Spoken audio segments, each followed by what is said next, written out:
আসসালামু আলাইকুম ওয়া রাহমাতুল্লাহি ওয়া বারাকাতুহু। যাকাত আদায়ের উপকারিতা নিয়ে আলোচনা করব। যাকাত আদায়ের দ্বারা আল্লাহ তাআলার সন্তুষ্টি, নৈকট্য লাভ ও হেদায়েত প্রাপ্তি সহ পার্থিব জগতের বহু উপকারও সাধিত হয়। যাকাতের বহুবিধ উপকার সংক্রান্ত কোরআন ও হাদিসের কিছু বক্তব্য আপনাদের সামনে তুলে ধরছি। সূরা রুম আয়াত 39 আল্লাহ তাআলা ইরশাদ করেন, ওয়ামা আতাইতুম মিন যাকাতিন তুরিদুনা ওয়াজহাল্লাহ ফাউলাইকা হুমুল মুদঈফুন।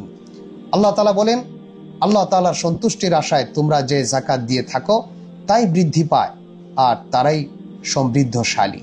সূরা বাকারা আয়াত নং 276 নম্বর আল্লাহ তাআলা ইরশাদ করেন, ইয়ামহাকুল্লাহুর রিবা ওয়া ইউরবিস সাদাকাত। আল্লাহ তাআলা সুদকে মিটিয়ে দেন আর সাদকা যাকাতকে বৃদ্ধি করেন।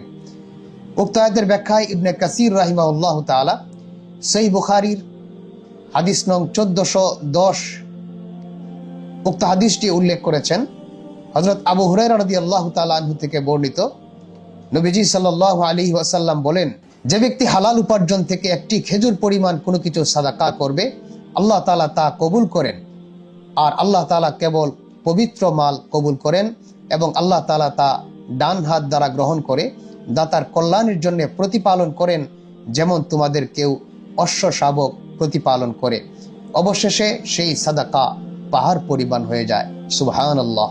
জামে তিরমিজির 664 নং হাদিসে নবীজি সাল্লাল্লাহু আলাইহি ওয়াসাল্লাম ইরশাদ করেন, ইন্না সাদাকা লা তুতফিউ গাদাবার রব ওয়া তাদফাউ মিতাতাস সু।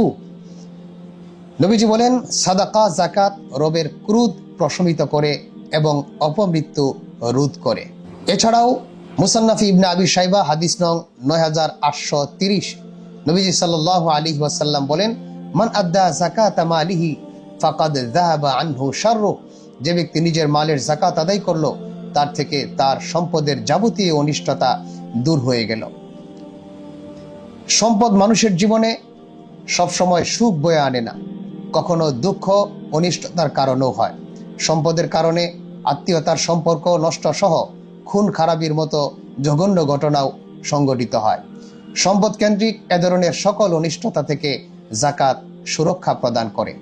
সম্মানিত দর্শক শ্রোতা, এবার আমরা আরেকটি গুরুত্বপূর্ণ বিষয়ে আলোচনা করব। যাকাত সম্পদ ও আত্মাকে পরিশুদ্ধ করে।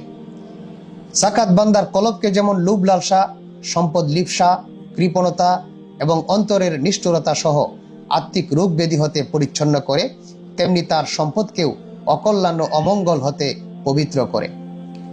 সূরা তাওবা আয়াত নং 103 আল্লাহ তাআলা ইরশাদ করেন, খুয মিন আমওয়ালিহিম সাদাকাতান তুতাহিরুহুম ওয়া তুযাক্কিহিম বিহা।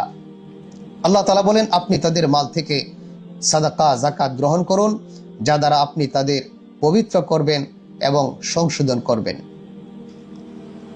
হাদিস শরীফে ইরশাদ হয়েছে, সুনানে আবি দাউদ 1664, মুসনাদে আবু ইয়ালা হাদিস নং 2499 নবীজি সাল্লাল্লাহু আলাইহি ওয়াসাল্লাম ইরশাদ করেন, ইন্নাল্লাহা লাম ইয়াফরিদিজ যাকাতা ইল্লা লিইউতাইয়িবা মা বাকিয়া মিন আমওয়ালিকুম।